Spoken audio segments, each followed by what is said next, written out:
Today's meeting of the Environmental Advisory Board is called to order on July 16th. Welcome, everyone. The members of the Environmental Advisory Board were appointed by City Council and we serve voluntarily. The board's objective is to provide citizen insight to the City Council and staff on environmental activities within and affecting the City of Clearwater. Agendas of today's meeting are on the wall to the entrance of the City Council chambers. Please remember to turn off your cell phones and any other electronic devices. To ensure a complete record of the board's actions, we ask that you clearly state your name and spell it for the clerk. Thank you. And will members of the board and staff please introduce yourselves? To my left, Glenna Wentworth. Jared Leone. Kelly Dobbin. Michael Rubino. Cassie Cordova. Thank you very much. All right, our first order of business is approval of our last meeting's minutes. Thank you very much, Danielle, for putting those together as always. I am looking for any changes or corrections. They looked good to me. Does anyone have any changes? Otherwise, I'm looking for a motion. I'm listed as present. I was present in spirit only. I was not physically here. Okay, thank you for noting that.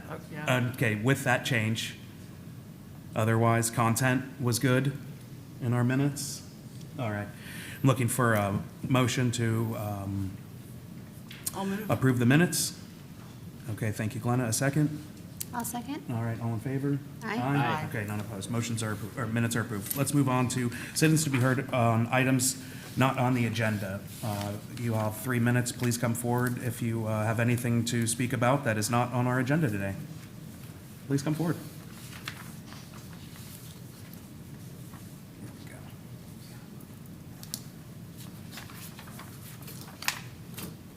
Mr. Chairman, members of the board, I'm Bill Johnson, 2694 Redford Court West in Clearwater. I wanted to start out by saying that I was expecting an update at this meeting on the implementation of last September's citywide vulnerability assessment. As indicated on the city's September 13, 2024 website, the vulnerability assessment was completed last September at a cost of $197,848. I have looked at the proposed draft budget for 25-26 and see proposed expenditures on North Beach for pump stations of $49 million. That's on page 292, but only $1 million for Alligator Creek, where we had the largest water rescue in Pinellas County ever at the Standard Apartments. Plus, we had an estimated $4.8 million damage to the city-owned Baycare Stadium, also located on Alligator Creek Basin. So what vulnerability assessment projects are proposed for Alligator Creek in the 25-26 budget? I couldn't see any other than $1 million in the budget. And I'm wondering if the vulnerability assessment was not considered in the development of the proposed budget for next year. And that's my main question. A further question is the $49 million budget for North Beach pumps. Is it a maintenance expense of an existing stormwater infrastructure, or is it the creation of new infrastructure that should have been installed with the neighborhood's initial development? Clearly, some use city stormwater fees would be expected for modifying existing infrastructure, but a whole new system? Is it reasonable to commit $49 million budget for North Beach pumps when we don't know the needs of the rest of the city that would come out of the vulnerability assessment and the CRS update? Thank you for considering these comments. Thank you very much, Bill. And I think you're asking those questions in the right forum, there's the right people here that could answer those questions. I will defer a lot of the vulnerability assessment to Cassie, and as far as the North Beach questions and pump stations, Marcus is here. He's going to give us a presentation, which I'm not sure will address those questions. Will you be able to, will your presentation address those questions and concerns that Bill had brought up? It will provide information. Okay, all right, and then at that time, if we still have some more questions, we can discuss at that time. Thank you very much. Anyone else? Please come forward and state your name, and you'll have 3 minutes. Hi, everyone. I'm Brian Beckman. I live in Clearwater. First, I wanted to thank Cassie again, the quarterly newsletter they sent out, a lot of great information in it, including things related to all the different savings for energy efficiency and solar. And that leads me into the email that I sent earlier today that you might not have had a chance to read, but I pulled Q2 numbers for solar for the city. And there was a significant jump in the number of permits in the number of kilowatts associated with all those permits. Some notable ones were the gas building. I saw 2 permits for those. That was interesting to see. And then actually nearby there is another commercial pit permit for the extra storage space. And so that's a sizable array as well that just got permitted. So all of that now comes to well over 2,100 permits with around an estimated 24,000 kilowatts of nameplate capacity. The other thing that I wanted to highlight is that our Suncoast Sierra group has been working on this summer with the help of our summer intern to produce a geomap of all the different solar across the county in our Ready for 100 cities. That includes Clearwater, of course. And so we'll be providing that information. We've shown some of it, I think, to Cassie in kind of a static form. It'll be an interactive map for the different cities where you can zoom in. And one of the other next steps that we'll be taking with that is to zero in further on the low-income areas of the city as defined by census tracts to help identify how that might correlate to one of the city's goals that they have for 2030 to have 1,000 residents with solar. So we should be able to better identify how that looks. And then finally, we'll also have on our Sierra Club website a dashboard for the county, again, for the Ready for 100 cities. So we're pretty much all the way there for Clearwater, Dunedin, and Largo. We have more to do. We only maybe have half of it done for St. Pete.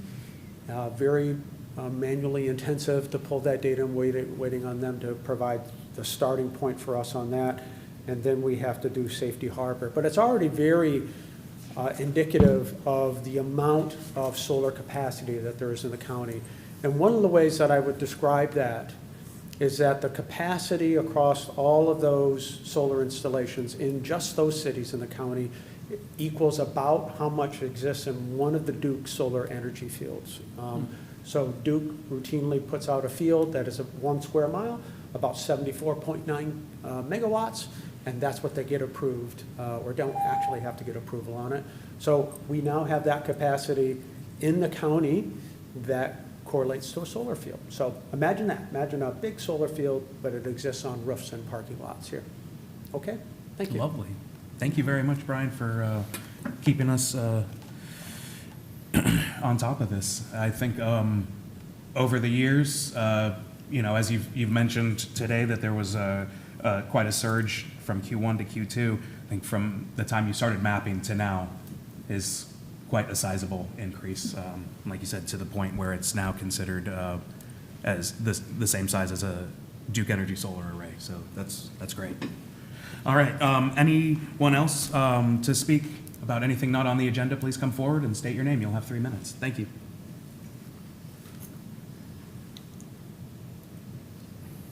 Good afternoon.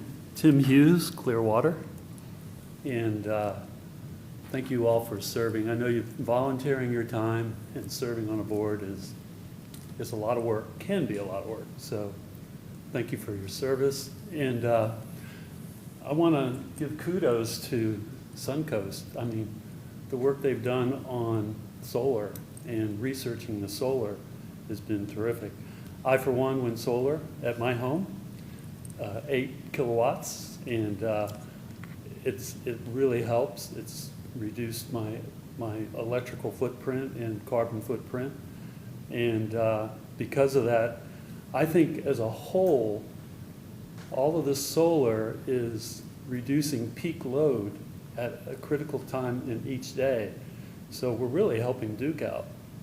But why I really came to talk was to talk about Stevenson Creek. Stevenson Creek watershed is a critical watershed. And I just happened to be on Pinellas County Trail, the bridge over Stevenson Creek, and I got lucky.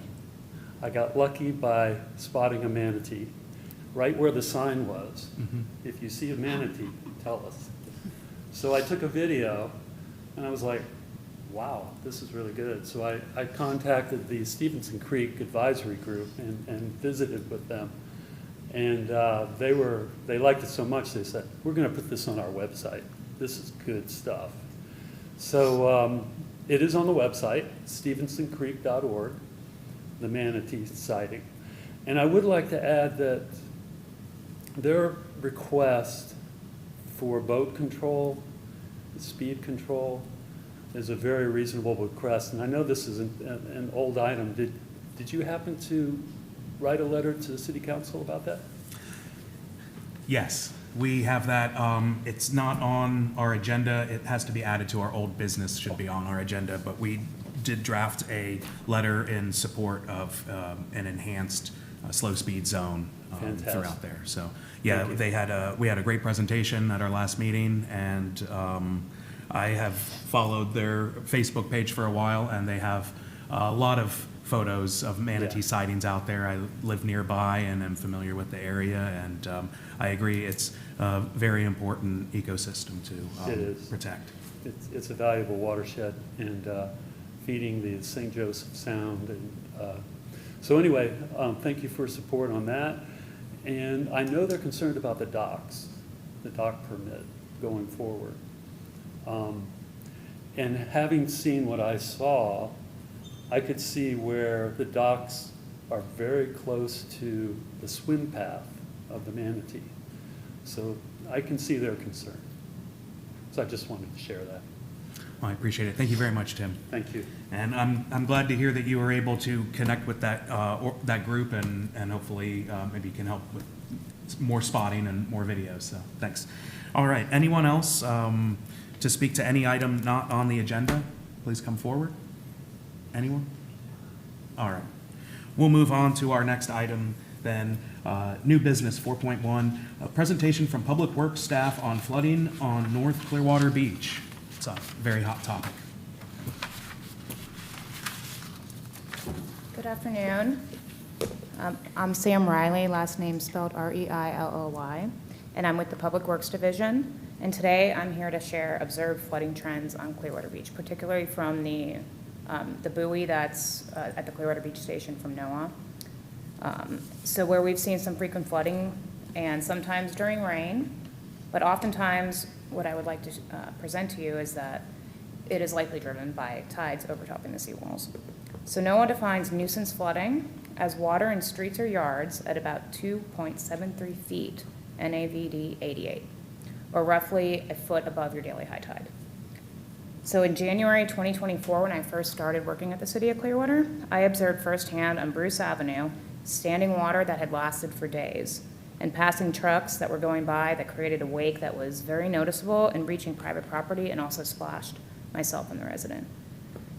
We're here today to better understand the root causes of these flooding events. No policy is being presented, but we welcome your input based on the data. So now I just have to move through this presentation. Okay, so on your screen, you'll see the top 10 highest water levels that this is from the NOAA site at the Clearwater Beach Station. So you're gonna see here, like all these ones that are highlighted yellow, this is in the past 9 years. We've seen tidal events that make the list. So 3 of which are since 2023.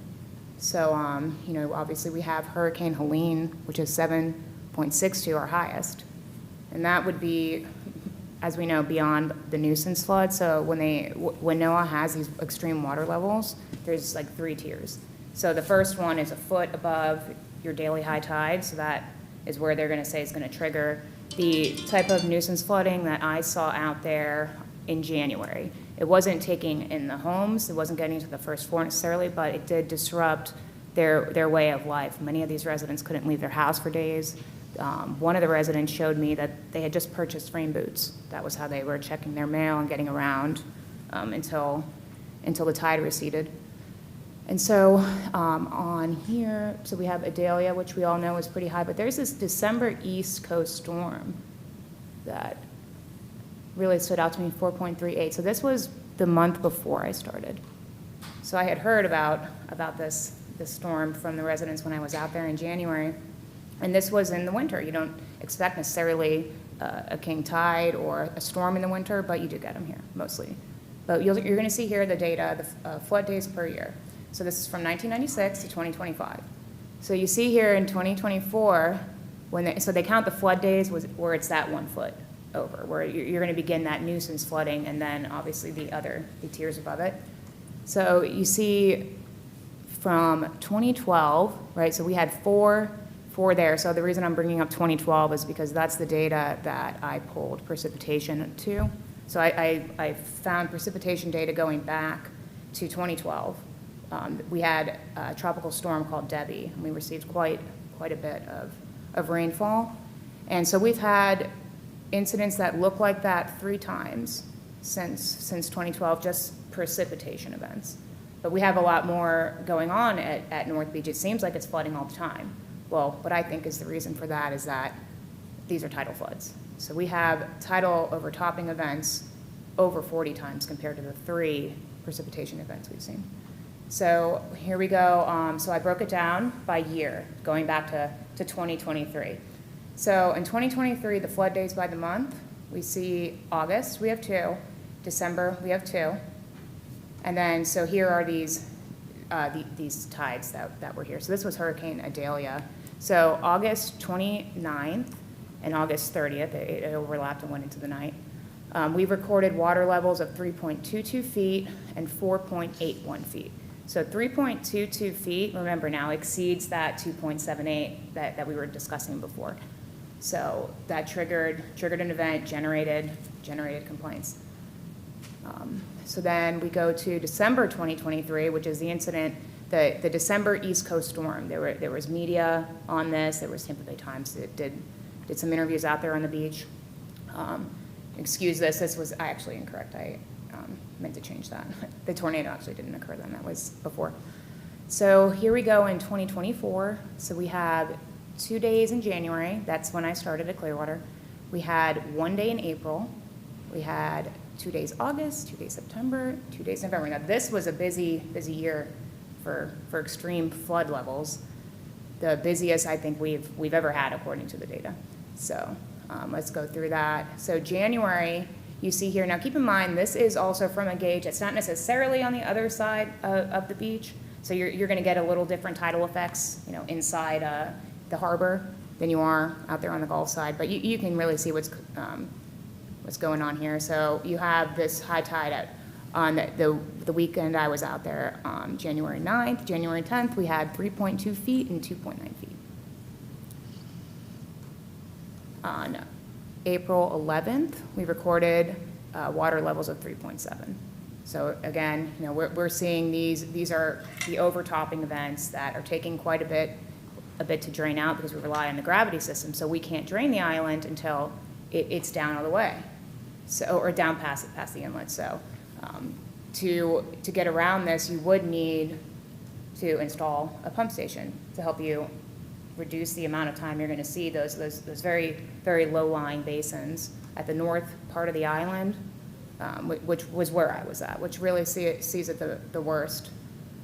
So then we have August here, we have Tropical Storm Debbie again. We had another tropical storm called Debbie last year, if you remember. So we had recorded of 3.11 and 3.41. And then we have Helene. Now you're going to see Helene up there in that major flooding. but not, beyond the minor. That minor flooding is the flooding that, you can't leave the house, you need someone, the fire department to come, you need an ambulance. They might have a hard time getting there unless they have a high water vehicle. And so November 2024, we did record one of 3.17. And then this was a video that I had attached to it that I thought actually, okay. Excuse me.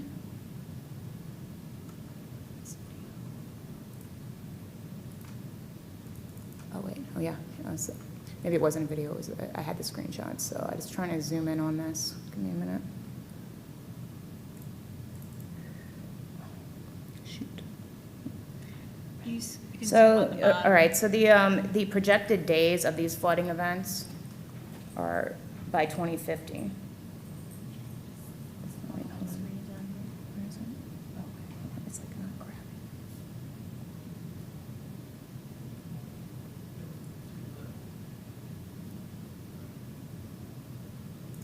So this is what was on the Tampa Bay Times article in response to these, the East December storm January timeframe. They had posted, or they had presented that these were the high tide flood days predicted at that in 2050. So it was 75. Meanwhile, you're like looking at 2020, 2030. So I just thought that was interesting, the high tide flood days predicted. And so that's really the end of my presentation. I really just wanted to present some tide data and tie it to my experience since working at Clearwater and out there. I've seen a lot of rain events. The complaints and, when we're all hands on deck responding and helping residents out was tied to these events that I found unknown. So do you have any questions? Thank you very much for the presentation, and thank you for working on this. I'll open up the questions to anyone on the board, if anyone has any questions. Or, I'm sorry. Yeah. Yeah, so you mentioned I'm curious about what the plan is. I don't know if you're going to speak to that. You talked about, Okay, here. Yeah, thank you, Marcus. pumping stations.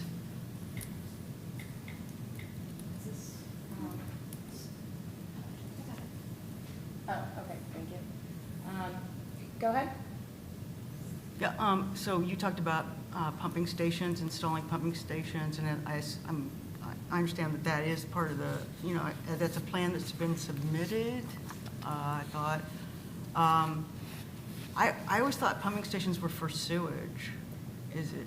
Well, typically, that is how you would always use that. You usually typically need those all the time. For the pumping stations for stormwater, they're not necessarily that common, but you're seeing them all throughout coastal communities. You're seeing these projects move forward, especially in South Florida. So actually, the consultant that we brought on had previous experience getting ahead of this down in South Florida, where their tides are a little bit different than ours. If they had a 5-foot tide, they'd all be underwater.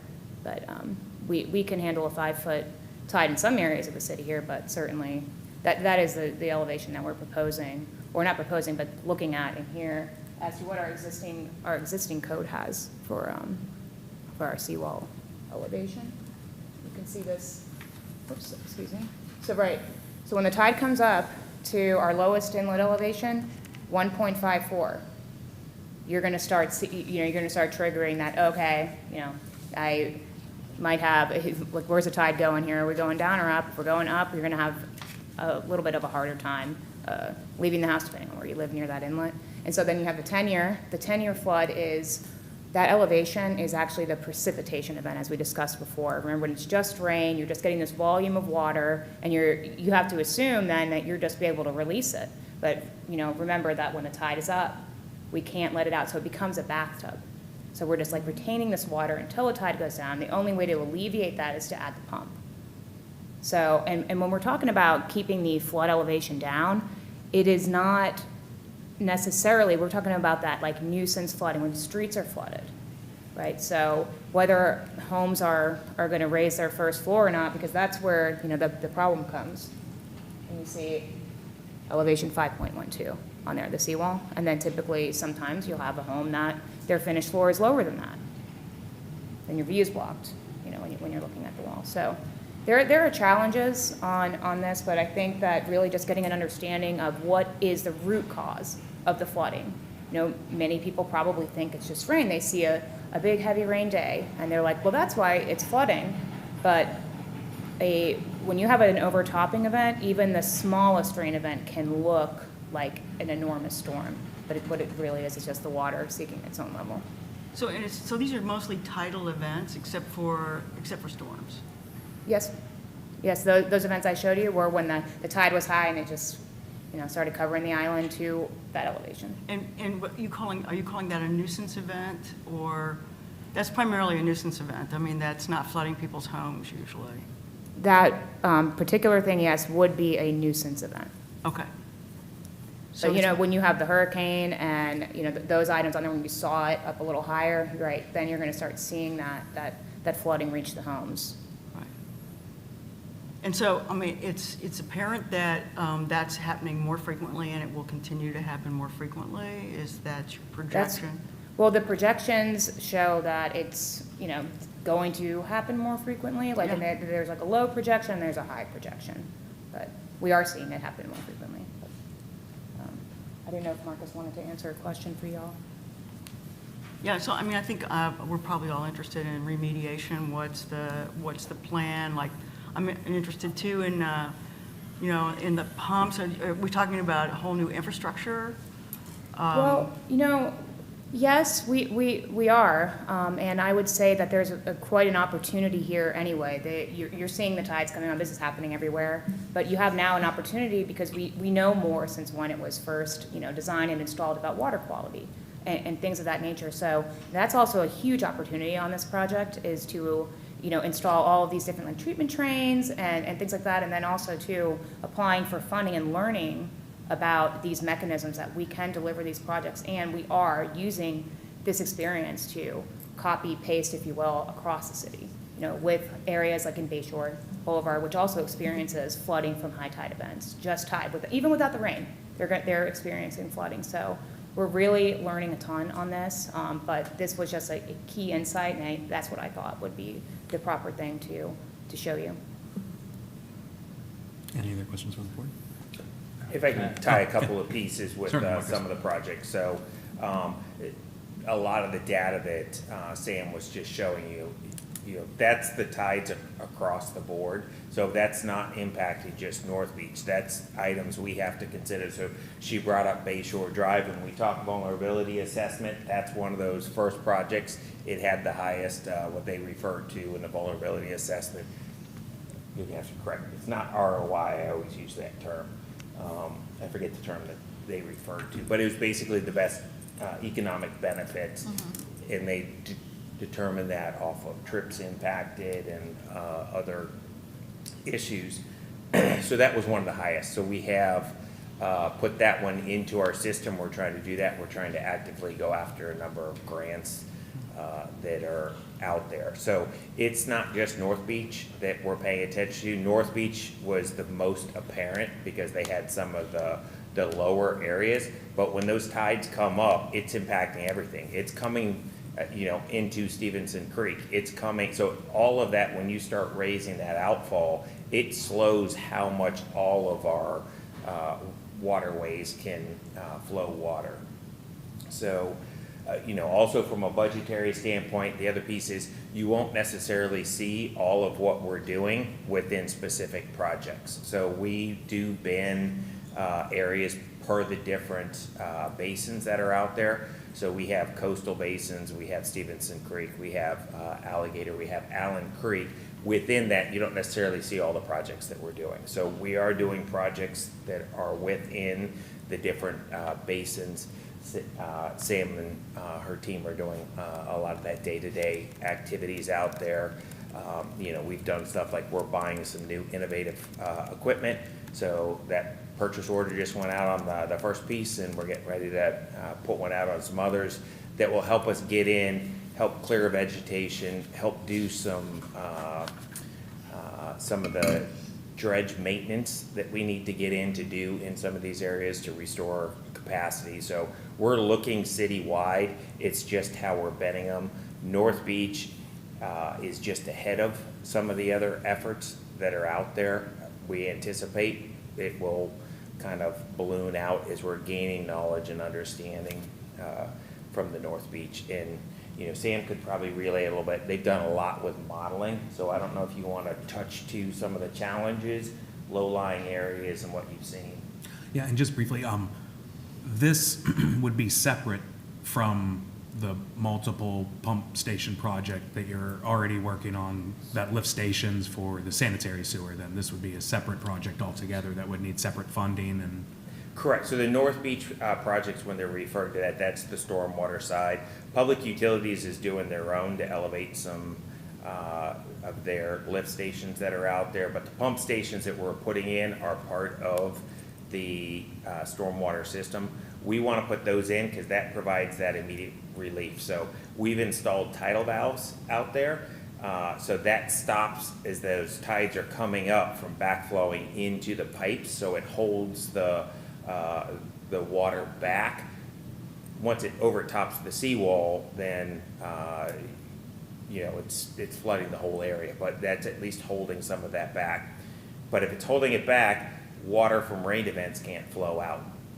So we need to be able to get that water out. So that's where those pumps come in. So putting those pumps in first allow us to provide some relief to the residents from all of the rain events when those tides are up. Because the tides are up now, that's more of where we're seeing that flooding. Okay. And Sam, in some of your research, you probably saw there's pump stations that people are putting solar on or other alternative energy to make sure that they're still functioning in these rain events, or is that, I thought I've seen that in some research I've done on this. Yeah, well, I haven't performed a solar necessarily, an analysis on that.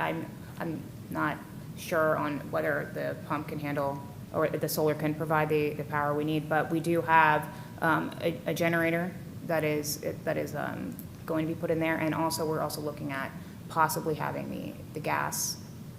Yeah, I guess come just out if it floods, it's going to flood a generator, and the generator's not going to work. Well, the then, generator's you know. raised, sorry, Okay. I should All have right. Okay. disclosed that. Yeah, the generator will be raised, Okay, so okay. it will have to Will be. the whole lift station be raised? I mean, Largo has got 3 lift stations that they're raising that are in highly vulnerable areas, and they're lifting they're rebuilding them and lifting them like 3¼ feet, and then they're also putting a 10-foot concrete wall around them and a top on them and solar panels. That So will how have a large generator. would these stations be then? Yeah, and tall and the kind Well, of footprint of them? The electrical components will be raised now. Believe it or not, like the actual pump station itself is underground. It's a submersible pump station. Yeah. Oh, it's So, underground. yeah, it's the electrical components and generator that will be raised. And as we're working through those details now, for these sites that I'm specifically speaking of, we're looking at an area that is, 100, I don't know, 50 feet, 200 feet deep, but it's a 60-foot wide right-of-way, so it'll be in that footprint. We're going to make it beautiful, and, yeah, so. Oh, wait. And I There we was go. also curious, and I'm sorry if I'm cutting up anybody's questions or anything. Why are there so many more rain days? Were you able, or flooding days? Were you able to figure that out from the modeling and looking at all of these? Because from the information you provided, there was one that corresponded to Hurricane Elena. Makes sense. Last year, makes sense. There's a bunch of storms that we had.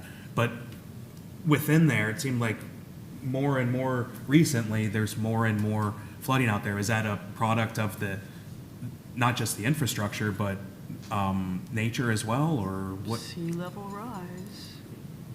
It's weather. Yeah, it's just weather. I mean, I try not to necessarily make too many inferences from the data, but I do see the data, and I do know that, certain areas in the beach have lower access, opportunities for water to get in than other ones, so it may take a little bit longer for certain areas to flood. So, I mean, based on this, these are the projections that NOAA has for the intermediate. And you mentioned sea level rise, but have we also considered the island sinking and that some of it, that's been reported that throughout the East Coast, that part of our coastal areas are not just experiencing sea level rise, but also the ground is lowering, and especially in Miami and South Florida, there was a So well-known.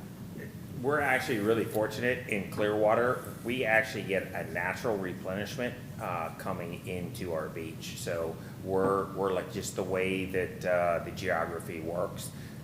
We get natural replenishment into our beaches. We haven't necessarily looked at whether things are dropping. We have elevations. Sam's been out, had the survey teams out there. They've surveyed a lot of our walls, so we know what the elevations are currently, but we haven't gone back to see if it's actually dropping or not. Yeah, okay, just a thought, sorry. I have a question, because I'm not sure that I'm fully getting what you're saying, but if you go down to Clearwater Beach, a lot of the landscaping of the shoreline has changed. A lot of the dunes are gone. There's a lot of things that happen from the hurricanes. Do you think that has any impact on the number, like the effects that we're seeing? Or is there something that we can do to help mitigate the damages that we're seeing? I was also wondering if there's any projects being discussed with homeowners of things that they can do to help maybe have their landscaping take in more water or do more to help.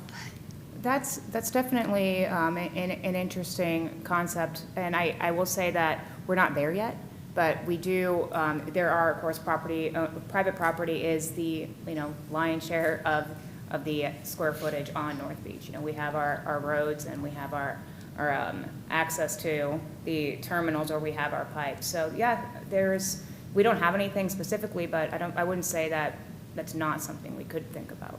Yeah, I think you bring up a good point, Kelly. A Native thriving- plants would be great Yeah, a thriving idea. dune system and seagrass help. The county is working on the renourishment. Part of their challenges is working with the Army Corps. They have to get all of the individual homeowners to agree to it, which has been very challenging. So I believe they did just approve. I think it was a bunch of $190 million. funds, to be able to just go ahead and move forward. But that's from Sand Key south. That's not going to be part of I Clearwater haven't Beach. seen what their full location will be. Again, we get some natural renourishment, so I think within the county's perspective, if they really look at it, they're probably seeing we're a little bit more resilient, but we definitely want to engage them because those dunes were critical during the storms. Yeah. On the, this is just an example of what a pump station and lift would look like out there. All of this portion is actually underground, so you wouldn't be seeing the pumps, the filtration tank and all of that. It's just the generator and the electrical that would be elevated. Interesting. Is that, and that's one pump station that we're looking at there. That's the design of it? So, and this is just a sample, because they haven't been designed yet. That was just approved from council Okay. this last Thursday. What is the timeline on the project, the whole project in North Beach? Is there So it's a several years? multi-year, multi-phase. I don't want to get too far in front of, we're still in the process of briefing the Okay, the so- council members on all that, so. Okay. But you have in the budget for 2026, $42 million for this? That starts to plan. feed the overall project. We won't expend that in 1 year. That seeds the project so that we can start with the pumps. First off, thank you guys for all you do. Really appreciate that. Obviously, this is a big problem, and it's only getting worse as you have shown the projections. If I may ask a couple of questions, just out of curiosity. So if the water goes above the seawall, these pumps are not preventing flooding in these homes. This is more of, it might help the water recede faster, but the damage will already be done, right? Correct. It seems like as the sea levels are rising, right, that we're just going to have more issues that, not to say that this isn't going to be a beneficial project, but that's going to overwhelm, the current codes and seawalls. How many of the homes actually are up to code on the seawall? That's the other thing. I saw it's a code, but that doesn't necessarily mean that everybody's up to code currently. Correct. want to answer that? So, homes and seawalls have been built over time, so our code ordinance currently says 5.12. There's not much that's built to 5.12. Most of it's below. It gets to be very complex, and actually with the way that the state laws are, we have to be careful that we don't go contrary to what the county's doing, because the county will supersede our code and ordinances. So Sam's actually heading that one too. We have released a work order where we were starting some of it. We've received a technical memo in kind of outlining some of the different legislative issues, the challenges that are out there. But it gets very complex legally, because if you raise one seawall, you can flood your adjacent properties. So how it's done is got to be very careful so that we're not doing adverse impacts to other folks. Got it. We are looking at a couple of locations that we know that we've got low. Sam's probably got them all memorized at this point, but like Laurel is a fairly low spot. Somerset's a fairly low spot for us. So we're probably going to look to see if we can at least get them up another foot or something to help, but we have to monitor that against the adjacent properties. Yeah, and a foot is, I mean, it might sound like just one, and it's not that much. It's very significant. When I was out there with one of my colleagues during a storm where the tide was up a little bit, but we were next to one wall that was a foot higher, and we were standing on the lower one, but you could just totally see the difference. And the other property was all good. They, had no issue the next day, but the next property was, probably quite a little bit flooded, but, the foot does make a difference. No. Any other questions from the Yeah, board? I have a couple questions actually. In your sea level rise document there, looks like you have about 8 different potential models for lines. When you're designing this pump system, no, the graph. This one? The Yes. NOAA. So this one, I saw a bunch of different, potential sea level projections there. When you guys are designing your pump stations, at which we're seeing an increase of frequency, but also potentially, depending on the projection, a much higher level of sea level rise. When we are designing these pump stations, at what level are you guys potentially predicting that? Like, because I'm looking at, the NOAA high 2017, we're topping our 5-foot, our current code at about 2075.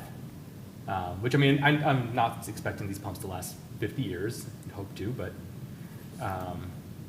what are we projecting for? So it's really irrelevant unless we get this seawalls raised, because if it overtops the seawalls, it's not going to matter. Sam can speak to the modeling. She's been meeting with the engineers a lot more, but I think they're basically assuming we're at whatever height seawall that we can have, and then if it overtops, it's just a recovery effort at that point. Things are going to flood. And sorry, go ahead. Well, I do have something to add to that, because, it's a good question, and it brings me to remind myself that this pump station project is really a near-term solution to help us get through the next, a decade, 2 decades, right? And so then, but in the meantime, as we do this, we now entered a long-term adaptation phase. We're now, that's where you put the policy framework in place. And those items that engage the private property owners that have that, because when it comes to the seawalls, you're really only as strong as your weakest link in that basin. So, your question as to the pump stations and over time, right, with the height of the seawalls, that's a good question. So we have, over time, when the tide is rising, granted, let's say our seawall is low right now, our pump is going to be moving the water from the bottom of that inlet or the bottom of that well up. So when you add 2 more feet to that requires a bigger pump. So you'll see that over time, I would imagine. In the long-term adaptation, you might see more pump stations, not just on North Beach, throughout Clearwater. Well, with Helene, I mean, it was 7, 8 feet. I know, on Honeymoon Island, I understand they had 9-foot storm surge. One of the rangers told me that. So, I mean, no matter how high a seawall is going to be, it's going to be breached by, or it has a possibility of being breached by a storm. Of course. I think they look for like more of a makeshift maintenance versus like an outlier event. So. Yeah, I mean, Hopefully. at some point, an outlier event is, you know, sometimes I think about it this way, like insurance can be a construction project for an outlier event. Maybe that's why, imagine that's why it's there. But, you know, for our purposes, or at least how I see the purposes of this, is getting through that nuisance flooding, reducing through the wet season. And I believe a lot of it is, most of that flooding is tide related. We had brought up adaptation, and I'm curious, I was not familiar, but the city was part of a adaptation study in 2017. I don't know if you guys are familiar with that. It was done by the Columbia Law School. And one of the things they said was to use FEMA money to purchase these flood-prone properties. That was one of their solutions. There's a whole list. It was a 60-page document. I can send it to you guys if you're not familiar with it, but it was a vulnerability assessment and adaptation study that was done 2016 and 2017, and some of what they said was, you know, you're building on a barrier island, you're not supposed to do that. So the best thing to do is to buy back those properties and use FEMA money after storms to do that. I'm curious, how many total homes are we looking at on North Beach as part of this project? It's 400-something homes or more? I think it's 625 if I remember. How many are the flood-prone properties of the 620-something?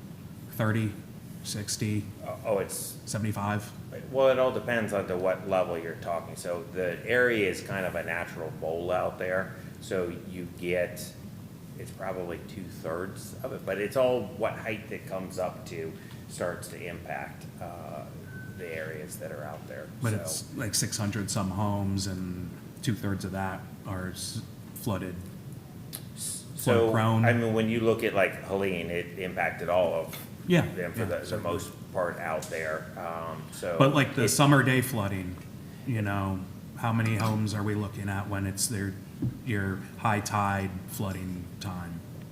And it varies, I guess, I'm not trying to be No, it's vague, fine. but it varies a lot based on what it's coming and then how elevated are some of those homes out there. So every home's a little bit different, so that's part of the challenge when you get into the design is your roads really are a part of your stormwater conveyance system, so you want to move water. Well, we actually have some homes that it slopes down to their home from the street. So we're not able to put curbs in, because if we do, all we're gonna do is flood those homes. So there's a lot of just different challenges. So it varies by the home, it varies by the storm type that are out there. You know, you've probably got a third of them that are impacted a lot more frequently. That's part of that bowl area, and then it just depends on, from there, it kind of builds out. Yeah. Okay. Yeah, thank you. I was just curious a little bit more about how many actual impacted properties we were I guess you could talking go by about. what buildings are at code. I mean, I don't know, code now requires, you know, an elevated structure If about. they're rebuilding over 50%, so there's Yeah, thresholds. well, no, I know that, yeah. Right, that they have to trigger. So there's a bunch of homes that are being Built now, yeah. built and elevated out there. I'd have to get with planning. I'm not sure what the total number of those are, but if you've been out to North Beach anytime recently, there's a lot of homes that are under construction or repair out there, so. It sounds like a lot of the, like if you had the ideal world here, a lot of your limitations are challenged by policy. Is that fair and accurate to state? This isn't like a city council issue where we write a letter and help out on that regard. It sounds more, So, I mean, different pieces, so from the vulnerability study to the earlier question, there's a number of projects that, you know, could be different people's viewpoints on, you know, what are some of those priorities. We're kind of looking across the city. We're starting to pay a lot more attention to the fact that we're having that understanding, and again, it's impact, when the sea level comes up, it's impacting all over. So what we have to do is we're having to look at update models, look at those low-lying areas. There are some that we're interested in. Can we, you know, purchase, the repetitive loss structures that are out there. So those are things that we're considering also. Just, there's a number of challenges as we go through all of those pieces and how we fund them. That's where we're trying to get after grants. And I'll give a shout out to the team. They've been cranking through a lot of them. So the hazard mitigation grant program, it's got a couple $100 million. It was coming from Helene and Milton. They've been actively pushing through a whole bunch in hopes that we can get some of that grant money to help out with a number of projects. That's amazing. There's It's the a- money part of it too, obviously. Yes. I mean, there's a continuing, it seems like, increase in rain events, heavy rain events that are affecting all over Clearwater, you know, or it's challenging our stormwater system. The intensity and the durations do seem to be evolving.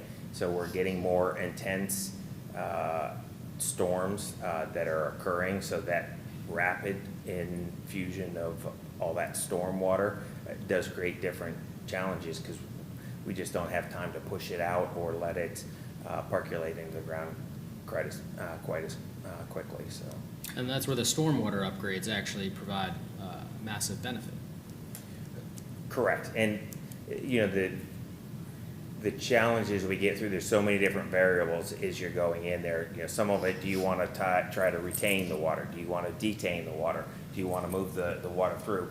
Each situation may be just a little bit different, but systems that were built 30, 40, 50 years ago were built with different considerations, and we're seeing some of those systems getting impacted a lot more. And it just gets challenging with, okay, some of these may not be simple solutions, so.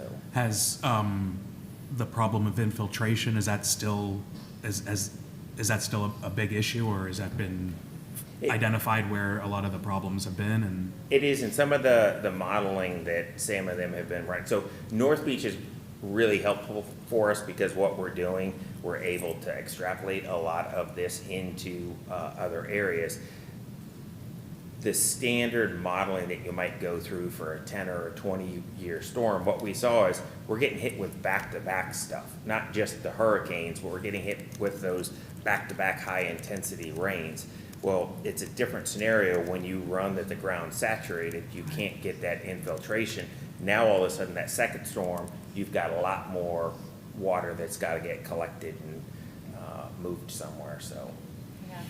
Something on that is the flood stages for those two back-to-back, the 10 years, when the 10-year, you know, the 1 in 10 chance, the 100 years, the 1% chance this year of a storm of that occurring. But the flood stage, the back-to-back 10 years, saturated ground, is like the 100-year flood stage. So it is very, very impactful that this type of modeling that we are doing on the beach. And I want to add one more thing with the pump stations, that the pump stations are not just like this one-off pump station. They are, you know, they're copy-paste. We have two standard designs that is our intent, is to have these two things so we can keep maintenance consistent. We know what we're looking at throughout the city. So just copy-paste and plop them down and then, you know, do like site-specific adjustments. Just the last That sounds question about the smart. price of I'm sorry. No, sorry. The cost of the pumping station that you're looking to design right now, the underground one, is running what, 2 million, 1.5 million? So, because we don't have the final design figures, it's probably something in that once they finally refine it, once we get what the pump sizes are, or what we get the vault, full vault sizes, we'll be able to put a harder number on those, but they're probably in the $1 to $2 million Yeah. range. any other questions from the board? Real quick, sorry. Yeah. One more thing. It sounds like there's going to be, you're looking to target nuisance flooding and also rainfall events. I know are there any issues with NPDES permitting with discharging stormwater with the pump station? Because I know certain systems, like I said, you need to retain it or detain it, or because this is more tidally impacted, are we able to just put it right back out? You want to Yeah. talk this strategy? No, we won't be putting it right back out. We're going to be putting it back out cleaner than we found it, so. So you'd mentioned water quality and quantity, so would this Swift Mud would be involved in this project, or would there be money from them to? Well, and the Army Corps is driving some of that, so, what Sam and them have been able to do to kind of help with the immediate relief is we have existing permits for outfalls with certain capacity. So we're looking to design the pump stations in a way that we're pushing water out according to those current permitted. USACE has got a tremendous backlog right now, so we're recognizing that could likely take us 2 years to get the final, but then have these size so that we can increase to the higher flows as we go. And some of the goal is we're learning this to be able to basically kind of copy and paste elsewhere. Bayshore Drive is another one that just is that those tidal elevations are coming up. We've recognized we've got challenges out there in the short term. We may have to drop a pump station out there until we can elevate the road just to provide some relief. So we're looking at some of these low-lying areas. Okay. I just had a couple other things before I open up to questions from the public. One of the things also that stuck with me from the adaption vulnerability stuff previously was they noted putting up signage of where the flooding levels would be. I know when I used to travel through Hillsborough County, they had those signs in some areas, and I remember I had asked about this many years ago on EAB, but now that we're discussing this again, is that something that has been under consideration, just saying when it floods, the water will come to this point, and a sign that says that and shows that level to show the kind of seriousness of the flooding? And we've talked about some of those, how you do that, different storms, what's it gonna look like. As information comes in, Sam had mentioned the NAV D88s, datum. Stuff will come in on different datum, so you have to kind of translate in how we display that. Is it an electronic capability? Is it a hard sign? So we've started talking about them. Candidly, we're on our heels from the last 2 hurricanes. So some of these we would love to get to. We just haven't gotten that far, but we've. But you're familiar with like the signs that I'm talking Absolutely. about in like Hillsborough, they are kind of intense because you look up and you see that's where the water will come. So it's well above where you're standing as a person. So anyway, also the other thing I was going to ask, and it's kind of dovetailing on what you said, Mike. What can we do to support you? It sounds like sea level or seawall overtopping is a problem. I don't know if there's anything that we can do or hear more about that as an issue moving forward, or whatever there is that that we can do, like you said, about individual projects as those kind of are seeded out. Yeah, do we need to start contacting our representatives, in our state legislators, our state representatives to, try to move any needles here? So, part of it, we need a little time so we can try to get caught up, but, I think the helping educate folks is probably the first key. The ordinance is very complex on that sea level and what that elevation would be. So, if the EAB wanted to provide council some thoughts on that, that's fine. We're going to be going through a process over the next couple of years, and there'll be a lot of conversations going on. So, hearing your thoughts are one more good resource for us to be considering as we're moving through that process. So, Yeah, certainly want to make sure that it's known that if there's anything the board can do to support getting these projects accomplished and determining which projects to kind of elevate, I think that's and if there's ones from the vulnerability assessment that you all said, hey, these seem really important to us, we'd definitely be interested to hear what some of those might be. Certainly. Thank you very much, Marcus. Thank you very much, Sam. All right, I'm going to open this up. If there's any questions from anyone from the audience, please step forward, and I may have to consult you guys some more. Thank you. Please come forward and state your name. And I'm still Bill Jones, and I was That's good. really pleased to see this presentation because it illustrated a lot of information and answered some questions. And I think that staff is correct in that we need to get more information out to the public. The one thing that was shown was, I think it said 85 times a month is a flood event. And I don't, and that seems like that's more than 2 high tides every day. So that was a question that I had. And then the other question just is, when will we have the list of the vulnerability study projects so we can kind of decide which is, I understand doing North Beach first, but how many other projects are coming behind it? I know in 2014, a corridor or a master plan was developed for Alligator Creek. I don't think all those recommended projects were implemented. It would be nice to know some of the status behind why they weren't implemented. So, thank you. Thank you, Bill. And you had asked, Sam, can you answer the question that he had asked about? It was 85 times a month flooding? Is that what? That was based on data that we pulled, and you know how statistics are, right? But that was when the tide was over the lowest inlets on the island. Not necessarily flooding, that's when flooding would trigger. And so sometimes the tide isn't necessarily always like that predictable twice a day, sometimes you're in tidal locked events, but it's just related to the elevation at the inlet. So that would be the lowest point in the basin. Blue sky flooding. Yeah. We had put tidal valves in to help deal with those issues, so that the tidal valves helped with a bunch of that blue sky flooding. So it's not times a flooding occurs, but it's multiple floods from a single event? So our lowest inlet out there was into 1.52, I think it was. So as those tides come above that 1.52, what you see is if we didn't have those tidal valves, you would see water starting to come out of that street inlet. So the number of times they're saying is you would see that water flowing back into the street. The system can't drain at that point because it's the pipes are inundated. So the pipes are full and it's pushing it up through those low inlets. But it can happen 85 times during a month?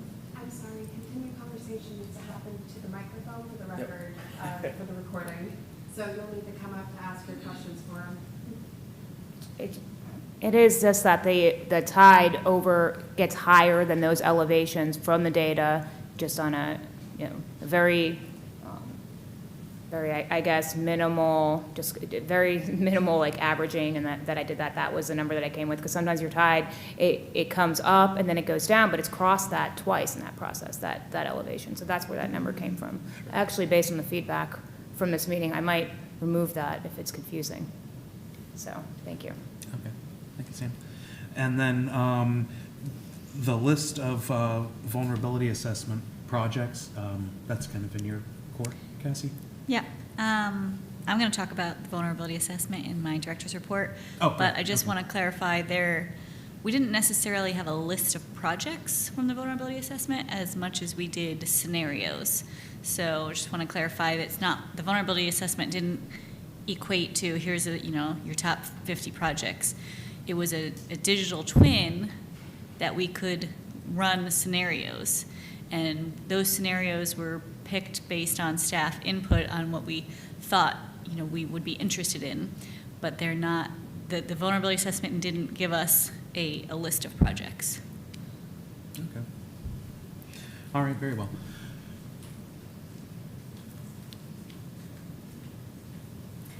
Good afternoon, I'm Kathleen Beckman, resident of Clearwater. Just want to take a minute and say thank you, Jared, for all your leadership and collaboration on the Environmental Advisory Board. I appreciate it. This board has made phenomenal impact in the city. I had just a couple of questions. You had asked, what could the EAB do to help the situation? And I would suggest, and they're two tiny little things, but tiny little things can add up. I think if you focus on helping to develop an educational campaign for residents of the city about planting Florida native landscaping, I know that especially on low-lying areas, North Beach would be top of the line. The other thing is, you know, I would ask that you request a presentation by a city attorney about the new preemption law about artificial turf. And so now when I was sitting on the council, I was not in favor of allowing residential artificial turf. We need to have as much permeable surface as we can, and artificial turf not only is not as permeable as natural, but it increases the heat tremendously, which leads to all other kind of things. But maybe get a presentation, because I'm not positive about all the nuance with that legislation. Like, can a city not disallow it, but can we put up parameters? And so maybe it can only be in a backyard or only a certain percentage or whatever it is. But I'd like to know what freedom a city might have about that. And then you could educate residents too about keeping those storm drains clean, adopt a storm drain, whatever, educate on that. And then the other thing that I had continuously asked about was any private lift stations that we have throughout the city. Where are those? Can we incentivize? We need to know where they are. Are they working? Can we incentivize people to get them working? And, you know, is that even a good thing or not? I mean, it was just something that I wanted to know. The other thing we could look at is incentivizing people to plant native landscaping in low-lying areas especially. So, you know, those are little things that maybe we could do. Thank you. Thank you very much, Kathleen. And I think you bring up a really good point about the private lift stations, and I would also contend that private ponds that aren't properly maintained are also a problem, and knowing where those problematic ponds are would be important too. So I am curious, because you did bring up that, do we know where private lift stations are, Marcus? Is that something that you are familiar with, where those, whoops, sorry, wearing out the... Well, sanitary by storm. So are you referring to the sanitary ones or the storm ones? Because could be two different Either one. scenarios.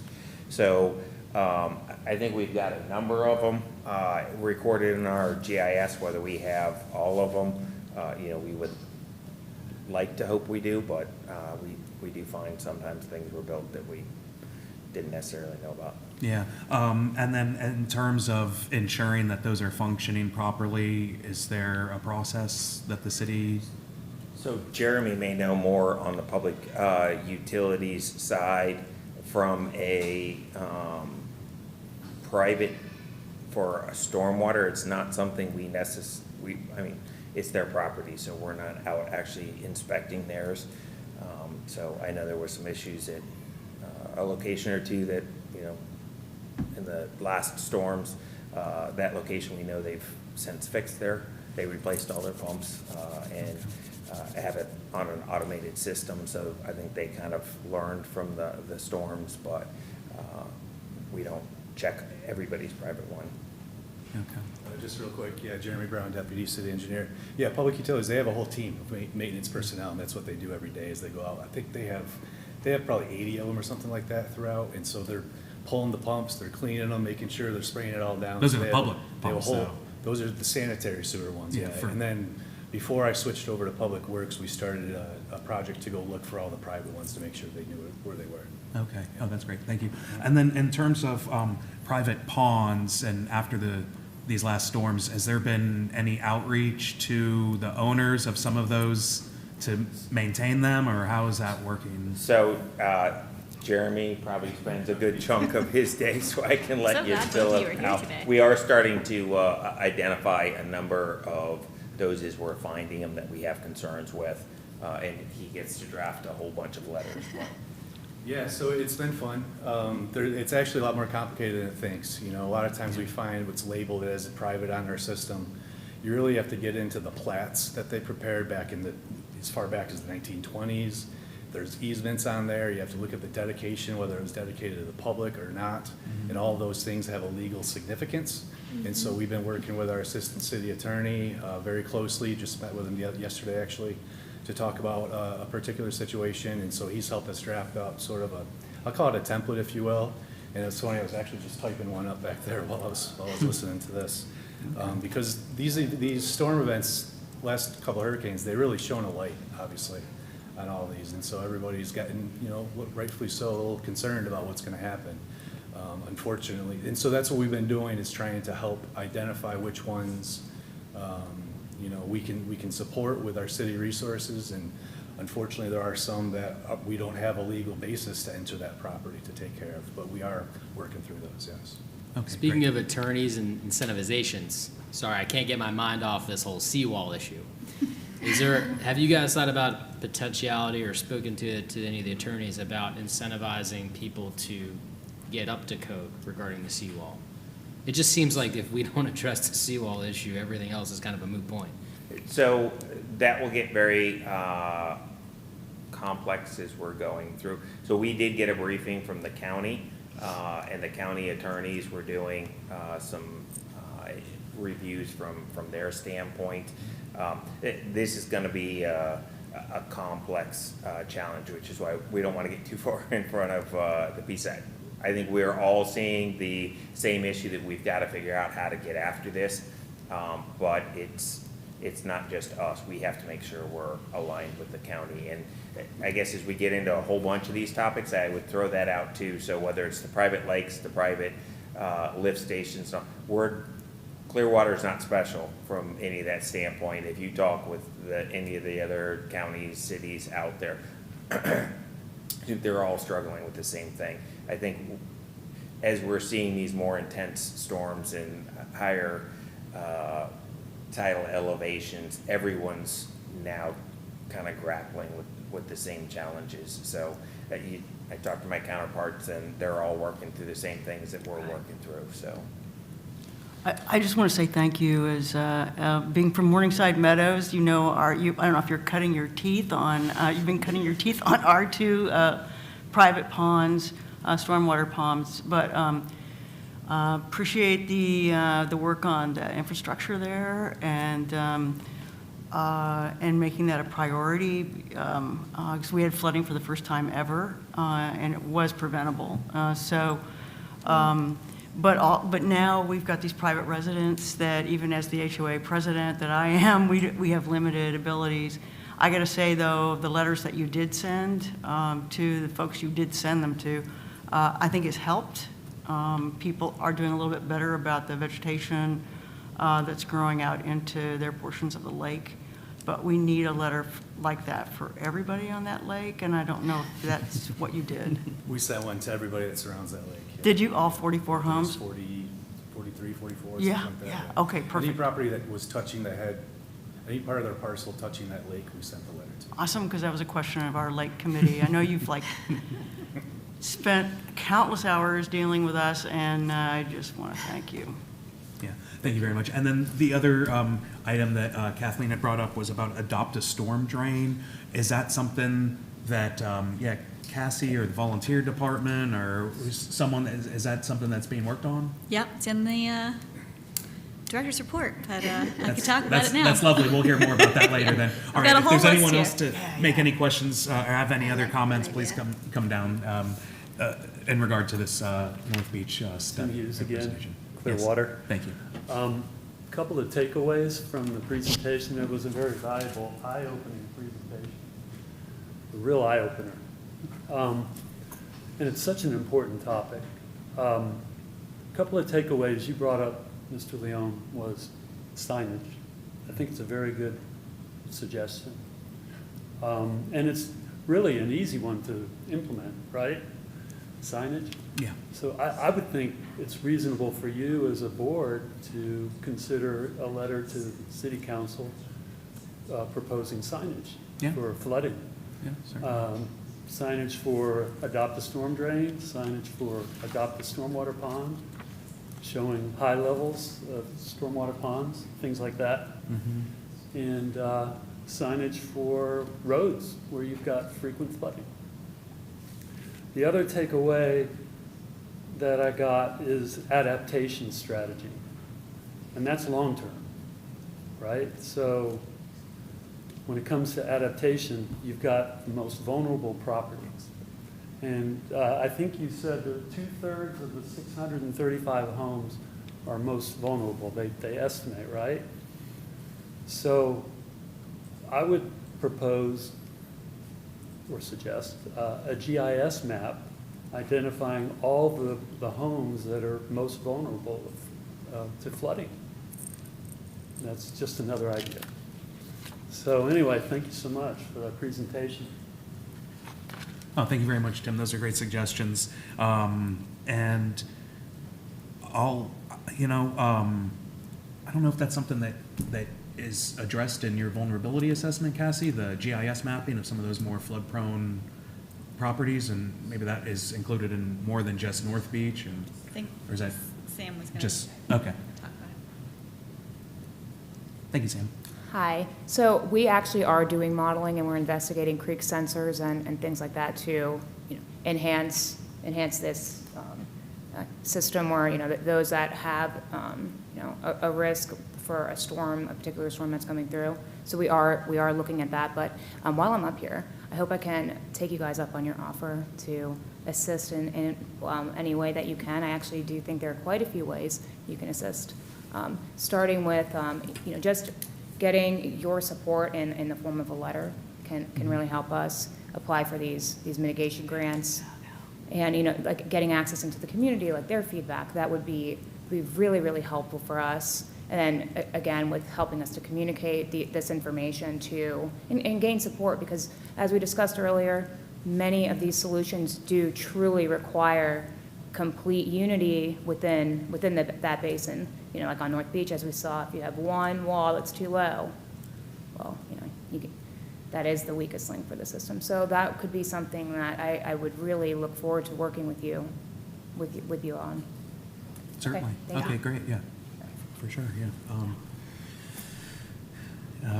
Yeah, I would support that. I mean, funding is critical to this. I mean, we're like you said, everyone's, dealing with this, and everybody needs funding, but, our stormwater system was overwhelmed, and that's in North Beach. We're looking at a huge project there. So, yeah, getting grant funding is really critical. Yeah, I would be in favor of writing a letter. Yeah, I guess we'd have to be, we'd want to be more specific about what it is that we'd be writing in support of, I think, and, yeah.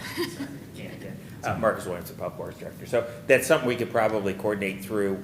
Cassie, her team is kind of organizing a lot of these grants. It's not just North Beach. We've got a whole bunch of projects that we're looking at. We could probably share some of that and see if EAB would be interested in writing a letter of support for some of those projects. Certainly. Thank you very much, Marcus. All right. Is there anyone else from the audience to speak to this agenda item? All right. I think everybody here has spoken to it. I just want to think, the adopt, I really like the idea of adopt a storm drain. Cassie was going to talk more about that at the director's report. After what? At the director's report, she's going to talk more. Okay, great. Great. Never mind. All right. All right. We'll save till then? Yes. All right, great. We'll move on to our next item we put on the agenda here. It's item 4.2, move our October 15th meeting. So City Council is meeting October 15th, and City Council kind of has the, chamber. They're They're gonna need Yeah. the chamber, so we have to figure out a different time to meet for our next meeting. So I have a couple of dates here, and we can talk about it briefly, but if we want, I can also just send a doodle and you guys can pick it. Okay. But Love Monday, doodles. October 27th, Wednesday, October 29th, or Thursday, October 30th. Unless anybody has a hard no on any of those, I'll just send out a doodle.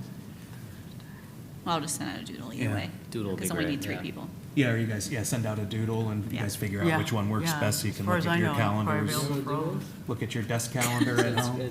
Well, I've now sent you a doodle before. Now we have to do a doodle so that you can experience what a doodle is. Yeah, It's great. all right. And it is? You basically, it's like this system where you get a bunch of dates and everybody picks the dates that they can do, and then you kind of line it up, and then everyone, So like a calendar request? kind of, but it, It's like a poll. But you have yeah, a it's like a choice. poll for, Yeah. Oh, for okay. meeting, Calendar for poll. dates, yeah. The calendar poll. Right. Yeah. Okay, All right. So look for that. And, Okay. okay, You'll like it. we'll move on. Before director's report, we have just one item of old business. It was something that was brought up earlier, and I sent it out to everyone. Hopefully, you guys were able to get the email printed out and have some assessments. I sent out the letter of support for Stevenson Creek and increasing the slow speed zone. I had looked at our we had a previous ordinance that set slow speed zones about 300 feet, there it's east and west or north and south, depending on the part of the creek you're in, away from the bridges. That still leaves space between the bridges where you can kind of open up, and in the past,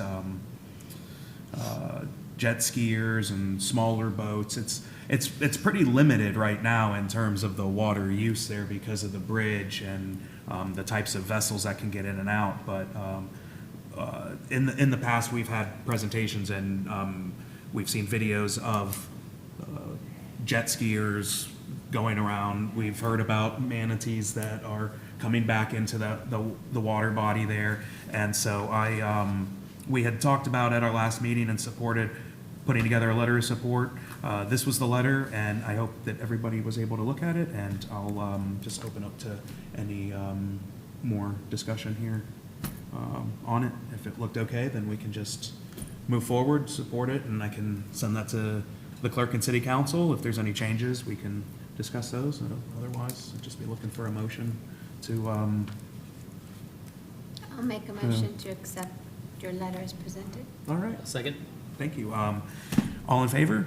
Aye. Okay, none opposed. Then that's what we'll do. We'll submit the letter as presented. I'll send that in to the clerk and city council this week and move on to our next item then, our director's report. All right. So I have a long list here, so I'm going to talk really fast. As of today, our transfer station solar project is online. So that's the third out of the 4 projects that we've been talking about for a while now. The first 2 being Morningside Rec, of course you know, and then General Services. So the last one is Gas Complex, that the construction should be complete next week. And then the interconnection from Duke, they're estimating about 6 weeks. So hopefully by September, we'll have those 4 projects completed. The vulnerability assessment, I can't remember if I said this last meeting, but as was mentioned, it was completed September of last year. However, that it's through a grant through the state of Florida, and there's been a lot of back and forth with the state on some changes that they've wanted. So we've had, even though it was technically complete, there was a lot of revisions, but we were able to get everything finalized, and we actually received that reimbursement for that $196,000. So it is officially, the grant is officially complete. It has been a lot of cumbersome paperwork. So I've said before that, it's been hard for us to really dive into the results kind of the project because we've been overwhelmed with the modifications from the state. So this was at the forefront of our workload right now, was to really dive into the vulnerability assessment to make it digestible for our community. So we're working right now with our public communications team on like a 3 to 4 pager. I don't know if you saw Largo put one out, so we've got their example, but something that's not just an executive summary. We want it, I don't want it to just be a couple paragraphs, but I also don't want it to be 30 pages. I want it to be something that, for the people that are really interested, that they can read it and kind of get the results. So it's quite hard. It's a 169-page document that's incredibly technical, and so we're working on that now. So I hope to have that definitely before our next meeting, and then get it designed so that it can look all pretty and we can bring it out to events. Can I ask you, you mentioned grant, and the grant is? So the vulnerability assessment is a state-mandated project through the state of Florida that's paid for by the Resilient Florida Grant, Oh, okay. by Got it. FDEP. Okay. Next up is our EECBG grant. So that was the one we purchased the 4 vehicles with. We have received the 3rd vehicle. That was the Ford Lightning. So that one, our environmental inspector is now driving. So everyone's pretty impressed and happy with that one. We are still waiting on the last Mach-E. So hopefully that'll be in as well. Any day now, we're hoping.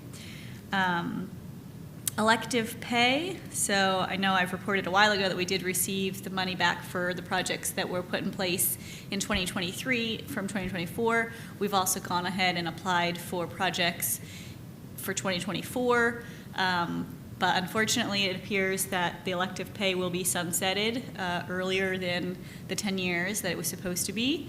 But we are, there's been some conflicting information that I've seen out there, but the most recent thing that I saw was that projects that are in place by, I saw 2 conflicting things that said in place by December 31st, sorry, not in place, construction began for solar is what I'm focusing on. Start construction by December 31st of this year, or by July 4th of 2026, since the bill passed July 4th of 2025. And I've got some clarification. I believe that December 31st deadline is for residential, and the July 4th is for commercial, which is good news for us, because if we do move forward with these new solar projects based on the other federal congressional directed spending award that we're still anticipating, that would then allow us to get that 30% back for all of those projects, because I can't guarantee that they would be began by December 31st, but I would feel pretty confident that they would be started before July 4th of next year. Are we talking about we're not talking about the 4 projects that are going on? No, those now. ones are safe. They're done. Those ones will be applying next year, for 2025. Those are fine. Okay. But I'm talking about that other congressional directed spending award that we've been talking about for 2 years. Right. That we're still hopeful, I'm still hopeful that we're Yes. going to get those funds. And then we would start new projects in the next few months up till next year. So then that would be applying in 2027 for things that were in place for 2026. Or unless we got some of them started this year, then we'd be applying for that as well. And that would be for the next, 4 projects? Next 3 or 4, depending on how it all shakes out. Yeah. But, yeah, so hopefully that 30% back will be for all of our projects if everything goes according to plan. I did want to mention our municipal energy savings program, Synergistic. I put an update in the newsletter on that, but we have, we're working with Ruth Eckerd Hall now for the sound that's going to be added into the program. It wasn't part of the audits that our energy specialist was doing, so we've connected with them because it is a city building, but obviously they're in control of it, but they're on board, they're interested in participating, so we're hoping to see some energy savings for them. Adopt to Drain. So I think I mentioned this at the last meeting, Glenna, but you might not have seen it in the minutes, but we are moving forward with an Adopt to Drain program. So that will be through adoptodrain.org, which is a nonprofit out of a university in Minnesota, I believe. And so it's kind of a plug and play. They do all the background for us, and they put it right into our website, and they kind of run it for us. And the cost is actually quite reasonable, and we are currently applying for 2 grants to cover that cost. So that should be up and running hopefully very soon. Soon as in by the end of the year, I'll say. Because the one grant actually doesn't close until September 10th, and then I think they award it in December. And that we'll wait for that grant before we start the program. Cassie, do you have any parameters on like what it would look like, or?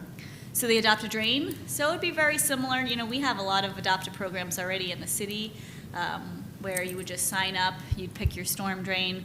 And, I should mention that we're partnering with our neighborhoods division because they have the mural program. Yeah. And so the one grant that we're applying for is a dual purpose for both of those programs because they've seen a decline in the murals over the last couple of years. Like I think it had a peak in 2022 and then it's kind of gone downhill.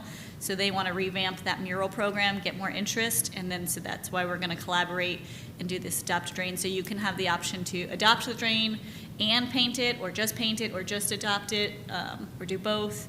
So we're hoping to really move forward, as been mentioned several times in the meeting, how important keeping those storm drains clear for all the flooding issues. How does it work to adopt a drain, just out of curiosity?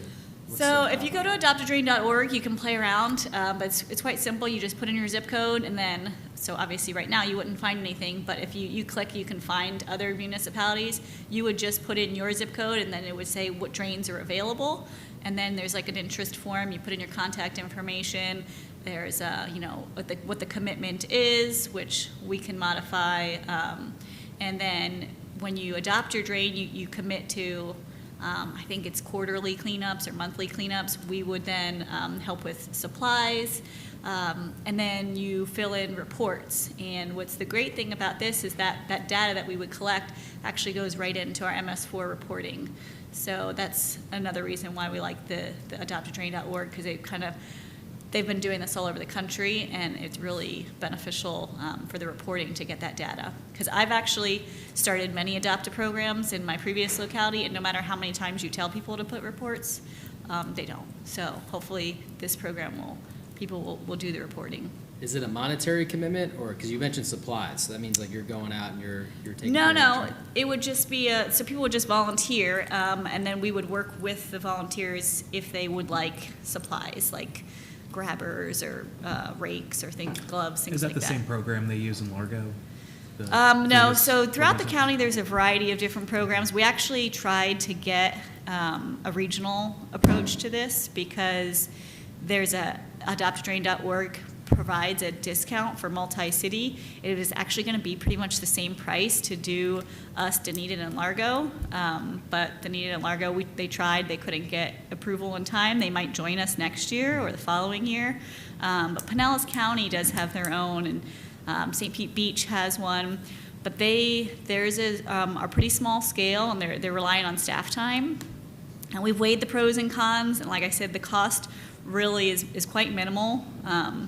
And we don't have staff time, so I'm generally like, oh, we can do it ourselves, it's cheaper. This is the one time that I think it's actually beneficial to pay somebody else to do it for us, because they've got everything. They've got all the digital materials, the signs, the welcome letter. I've done it before on my own, and I know what it takes, and it's a lot of work. And especially, I think, with this grant fund and showing that we're gonna have all this data, I think that will make our grant application stronger, and I think it'll be very beneficial. Well, it's great to hear about the mural drain program too. I think some of the lack of interest the last couple of years were because there wasn't anybody running that program. Because I know in my neighborhood there was interest, but we were told that there wasn't anybody to really help us with it. So it's great to hear that it's back up and there's more interest in pursuing that. I think there's a lot of people that like adding that splash of color, and then it also lets people recognize that this is an important aspect of our water system. So that's good to hear. I'm also hopeful that maybe the EAB can serve as a focus group for that boiled down vulnerability assessment, the 3 to 4, or maybe it's 5 to 6 pages, but maybe a presentation before it's widely sent out to the Environmental Advisory Board, and input from the board members might be able to help it, or even audience. I think that what we found today, the presentation that we had was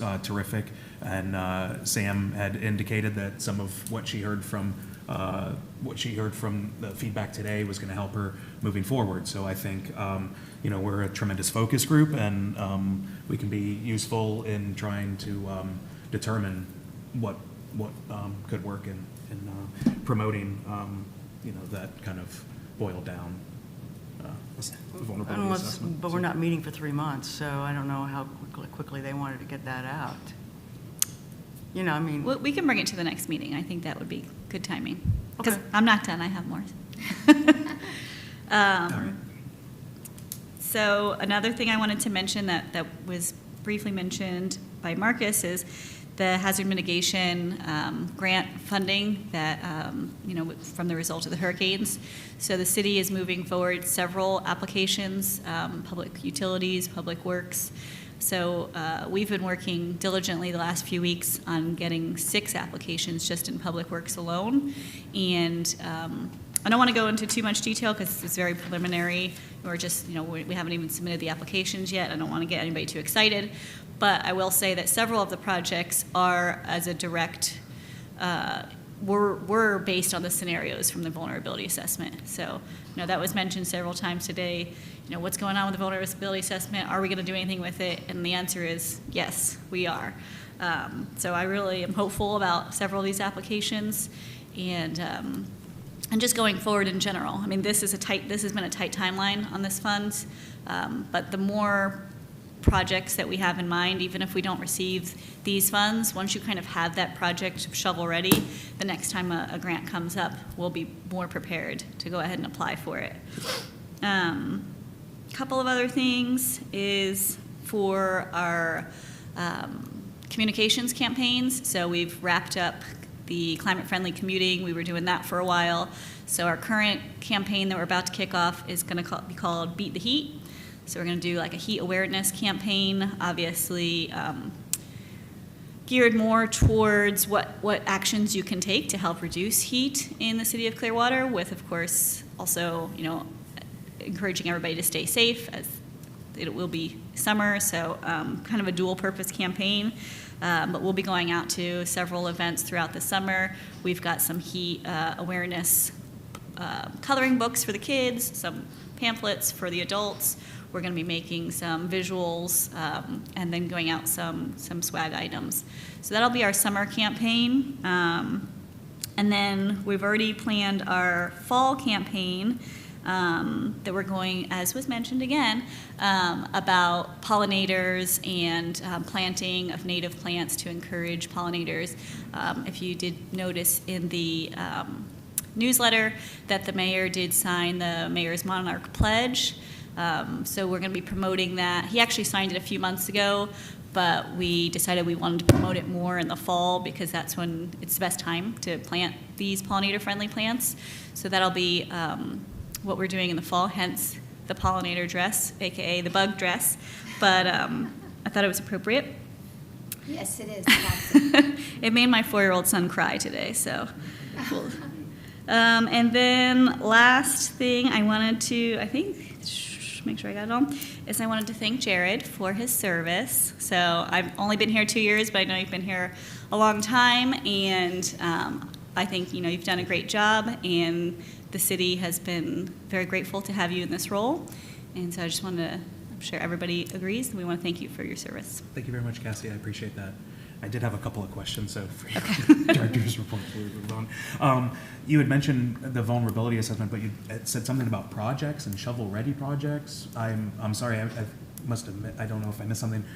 You had said before the vulnerability assessment was just looking at areas. So I was looking at what we called scenarios. Yeah. So how the vulnerability assessment worked was we, of course, input an insane amount of data, right, from all these different sources. But then we looked at scenarios. And what those scenarios were based on geographic areas and potential, I'm blanking on the word, but scenarios, I guess is the word, of what could happen, and then what the results of that would be. So, for example, one of them was we looked at the Tampa Bay coastline, and as we know, Bay Shore, the flooding, right? So we looked at inundation of that, and so then the scenario showed us the flooding. And the way the tool works is that it gives you like a cost-benefit analysis, basically. It says, if you were to put $50 million into this scenario, this is the results that you would how many fewer disruptions you would have.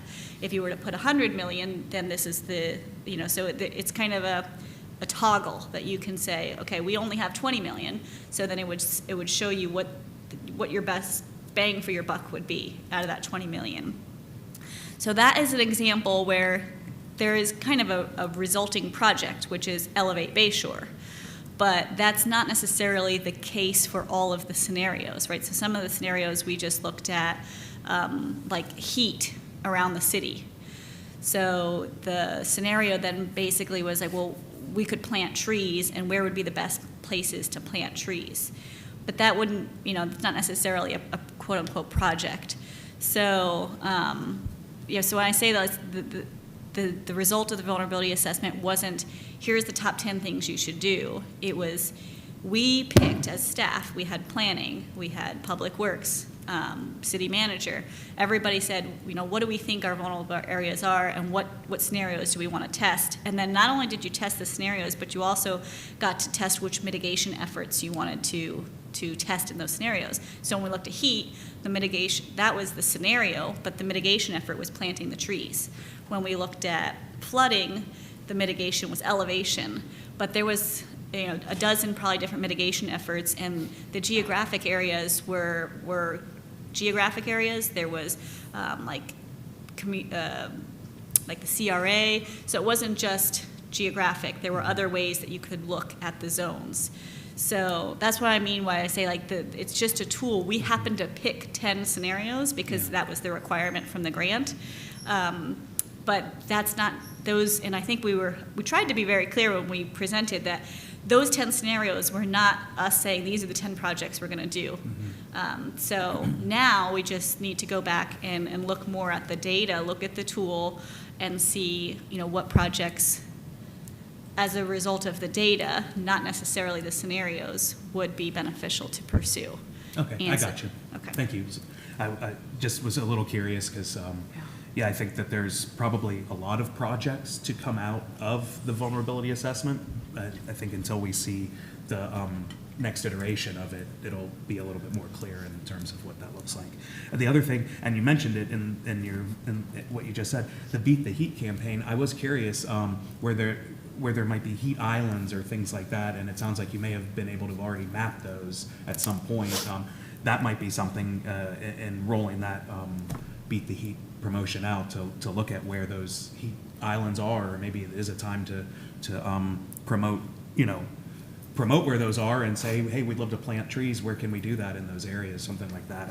I don't know, but it was great to hear that at least there is a mapping done on kind of where those Is there a hotter mapping areas are. done, or is it? There is a based on- map for the ideal, well, I shouldn't say ideal, there is a map showing where you potentially could plant trees, but that there's just like a heavy asterisk on that because that's just based on the data where the heat is.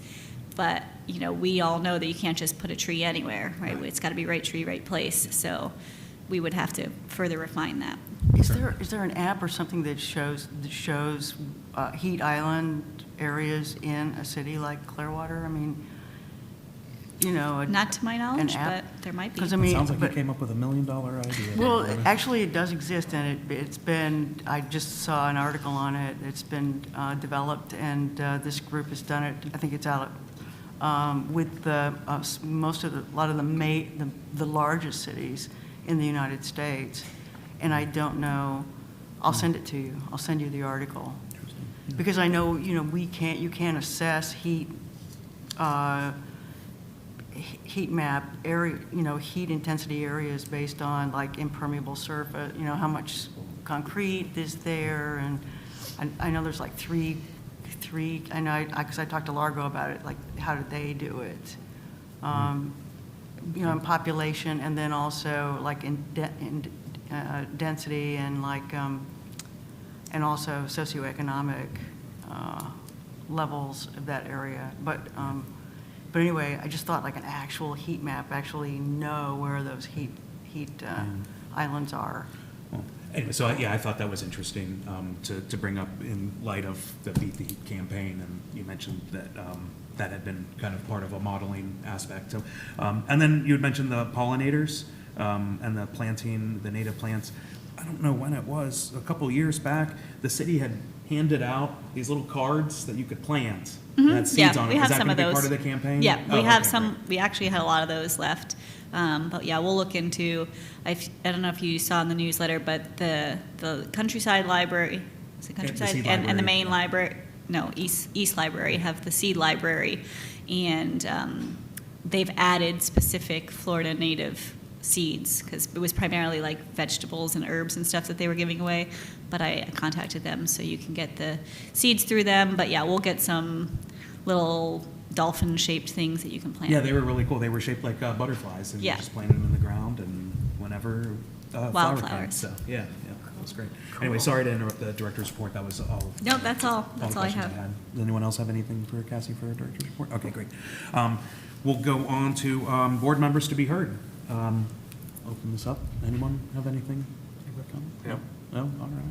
I have Well, a couple of points. All right. In June, City Council voted to pull Clearwater out of the Clean Energy Connection, Duke's Clean Energy Connections program, and that program was integral to our clean energy plans. Up to 59% of Clearwater's energy was anticipated to come from Duke's solar fields. I think my suggestion is that since we're not spending the money on that program anymore, that we should earmark that money, the city should be earmarking that money for solar projects, for incentive programs, for having to do with clean energy, to take the place of that program as best we can. And what I would see is like a green fund. We've talked about this before, or to put. I know whether you call it cost avoidance or savings, it is money that the city is not spending now, and that money should be invested in further projects that will also save money. So I don't know if that should go. That should go into the sustainability division's budget. Or that, or should be a point to be brought up when we're looking for funding for future solar projects. That is money that's being saved, and it's a suggestion that it should be earmarked for, further projects. And City Council was looking really positive about that, and not an actual fund, but and I'm not sure how we would calculate that, but we're saving money now. We're saving money now, and it's on the, in the newsletter. We're saving money from the minute our solar goes online with the buildings that we have them on now.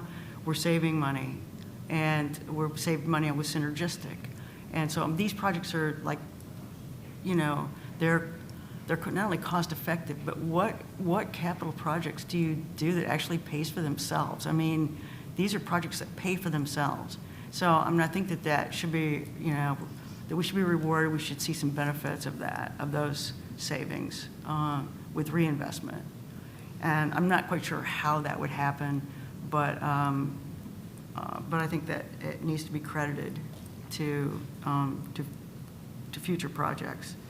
Then there's also a project there is a program that's going to launch, I think this summer. Is it called, Cassie, I don't know if you know, it's called Solar for All, or, okay. And that's a program where 3 organizations have been awarded over $150 million in grants. And that's Florida Solar United Neighbors, the STEP program, which is a funding program. And I know the third one, Nature Conservancy? Nature Conservancy.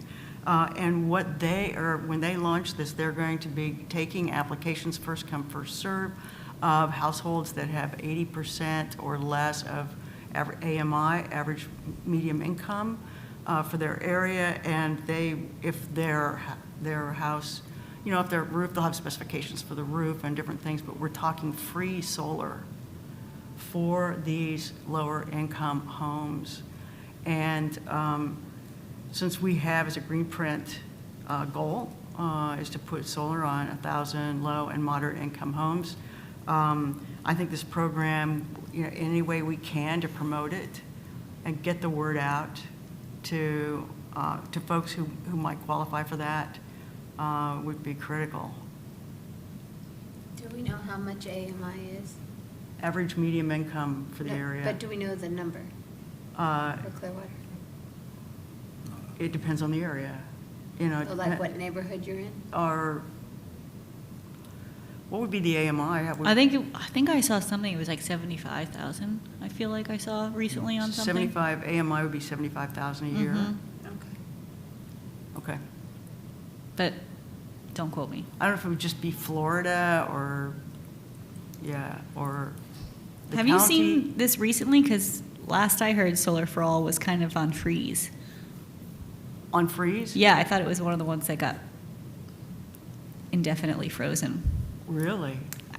as far as I knew. I mean, they were Let's hope going not. strong with it last year, and then it kind of stopped, and I hadn't heard anything, so Okay. hopefully. I just heard about, I wish Brian was here because Brian had brought it up as happening later this summer. Oh, well, great. I'll look into it. All right. Kelly?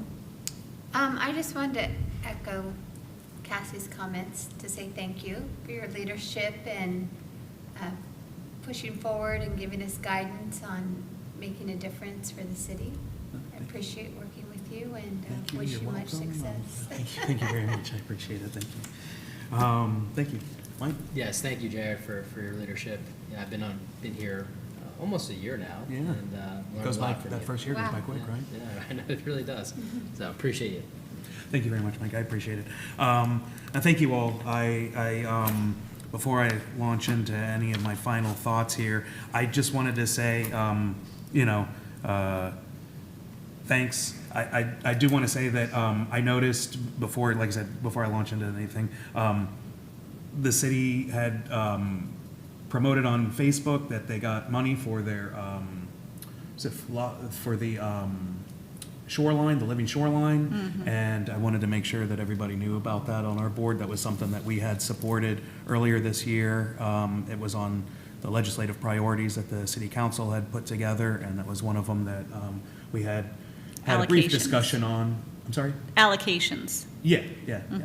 And so the city had recently put out on social media that that was one of the allocations that they were able to secure from Tallahassee. So that was great. And then one other thing I just have to say, because it was on my mind, I got one of the newsletters from Solid Waste, and it included the 5 things to recycle, and one of them was glass. And unless something changed, I didn't know that we could throw glass out in a recycle bin. So I don't know if I just want to make sure that Glass is accepted throughout the county. it's not recyclable though. It's just accepted and thrown out. Well, is my understanding. I'm not going to get into recycling. Yeah. So, but I know far too much about glass recycling, Yeah. but it can be recycled. But it isn't. It can be used as alternative daily cover, which is probably what it's used for here. I honestly. But it's still okay to not- throw in the recycle bin.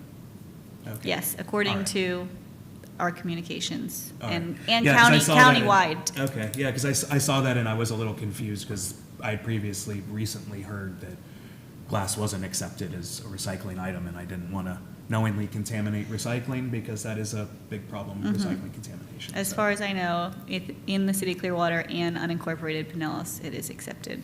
That's great. Okay, lovely.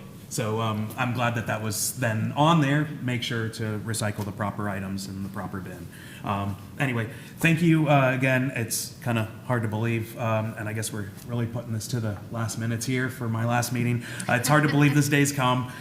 This is my final environmental advisory board meeting. My term expires before our next meeting, which I guess is going to be a Google Doodle poll, whenever that will be. But I've served on this board since March 17, 2016, and there's been a lot of changes over the 9 years that I've been here. For one, we used to meet in the old City Hall building, and after meeting here in City Council chambers at the main library for the last few years, the city's set to open a new LEED certified City Hall building. So progress marches on, and that's a really great movement from the antiquated building to our our new place. I'm proud of the accomplishments this board's been able to make over the years and the impact we've had on the city. Over the course of the last several years, the Environmental Advisory Board has been instrumental in advocating for policies that make Clearwater a more resilient and sustainable community. The board's success came with unanimous support from the City Council starting in 2018 with the ocean-friendly resolution to reduce the use of single-use plastics. This voluntary effort led to the city prohibiting single-use plastics at its events and venues. The importance of that policy continues to resonate today. The Bay Care Sound won an award for its sustainability strategies and not using single-use plastics as part of their campaign. Next, the board resurrected the city's dormant green print plan, and that was at a time when many cities were signing on to Ready for 100 initiatives. The Environmental Advisory Board advocated for the city to revisit green print, a wide-ranging policy for sustainability and resiliency that was first adopted by the city in 2012 but never implemented. And it turned out one of the most important aspects of the living document was a sustainability coordinator to oversee it. And the board then advocated for the city to fill this role, and city leaders agreed unanimously and created it. An assessment and redeployment of green print followed, and the city updated to green print 2.0 in 2021. And is currently working on its third iteration of the living document. Ready for 100 strategies were later added to green print goals, and city leaders and members of this board recently attended the solar celebration at Morningside Recreation Complex, which celebrated solar arrays coming online there, and 3 other locations in the city by the end of September, right, as Cassie had said earlier today. For a couple years, the board added 2 additional field trip meetings, which included site visits to fenced portions of Cooper's Bayou and Crest Lake Park prior to its reopening after considerable renovations. The board has heard numerous presentations from city staff and others over that time. In 2021, the board heard presentations about the expansive Imagine Clearwater project and from concerned citizens, including residents of the Lake Bellevue neighborhood. In response to those residents' concerns about water quality and information that was provided to this board, we drafted a letter in support of the neighborhood group's efforts and asked the city to develop a water management plan for the 30-acre spring-fed lake. I hope that this board will hear a presentation on that water management plan sometime in the future. In 2022, we heard presentations about sanitary sewer overflows and lateral infiltration, the city's green fleet program and plans for a solar feasibility study, as well as getting quarterly sustainability reports. We heard about plans to update the city's comprehensive plan and the county's plans for a regional resource recovery facility that would reduce the amount of trash going to the landfill and to the waste-to-energy plant. After the influx of debris caused by back-to-back storms last year, it might be worth revisiting this or other projects regarding solid waste infrastructure. Yeah, I know we talk a lot about stormwater and public works. In 2023, we heard presentations from Ruth Eckerd Hall on its sustainability plan for the Sound and Coachman Park, and an update on green print and Clearwater 2045, our comprehensive plan. Synergistic savings so far, the city solar implementation plan, a possible fee bait program, the progress and plan for Cooper's Point, and the use of pesticides on city parks and other property. And in 2024, the board heard presentations on the beach marina master plan, duck hunting in Cooper's Bayou, shark fishing on North Clearwater Beach, changes in the development code affecting solar installations, the city's community rating system score. We reviewed the final plans on the City Hall project and had a lengthy presentation and discussion on the recently approved artificial turf ordinance. In fact, some of the board's recommendations were added to the final wording of that ordinance. Over the years, the board has submitted numerous letters to city leaders, sometimes in support of a presentation or project, and sometimes in opposition. Sometimes it is in response to topics brought by residents. And sometimes board members bring topics of note from the community. In 2020, with just a few weeks before the plan to develop the Landings Golf Course into a light industrial complex went to voters, the Environmental Advisory Board got a chance to weigh in on the project. The board opposed it, and so did voters. In 2021, we drafted a resolution urging city leaders to develop a formalized board review process that would include advisory board input on projects and initiatives deemed appropriate by staff. And I still hold out hope for this initiative. In 2022, we submitted letters asking city leaders to work to move the superboat races outside of sea turtle nesting season, as well as another letter addressing seagrass degradation in Clearwater Harbor in advance of increased expected boat traffic when the redevelopment of Coachman Park was completed. A seagrass study released in 2023 by the Southwest Florida Management District indicated healthy seagrass growth in Clearwater Harbor and St. Joseph Sound. In 2023, after a presentation by the interim police chief, we wrote a letter of support to prohibit cigarette smoking at the beach and parks. The city council unanimously approved that ordinance. That year, the board's input was also asked for in shaping guidelines for a proposed city tree replanting ordinance. So we've done a lot in these years, and I couldn't have made it through without the support of so many over the years. I want to thank former Mayor George Creticus and the city council members who first appointed me to serve, and the subsequent mayors and city council members who extended my stay on this board over the years. I want to thank the liaisons I've worked with, Ed Chesney, Sarah Kessler, Micah Maxwell, Cassie Cordova, and Sheridan Jamont, our first sustainability coordinator. And everyone that I've been privileged to share this dais with, Leanne DuPont, Lynn Summerson, Mike Engelman, Ashley Pimley, Candace Gardner, Sheila Sullivan, Mark Wright, John Thomas, Marita Lynch, and our current board, Glenna, Kelly, Jason, and Mike. My hope is the board continues on the path we've been on. The board's objective is to provide citizen insight to the city council and staff on environmental activities within and affecting Clearwater. The Environmental Advisory Board is the city's only advisory board with a stated objective, and we hear resident concerns and serve as a conduit to city council and staff regarding them. This is an active board that serves an extremely important and valuable role, contributing to make Clearwater more bright and beautiful. And I thank you for the opportunity. It's been an honor and a privilege to serve. And with that, this meeting's adjourned. Thank you.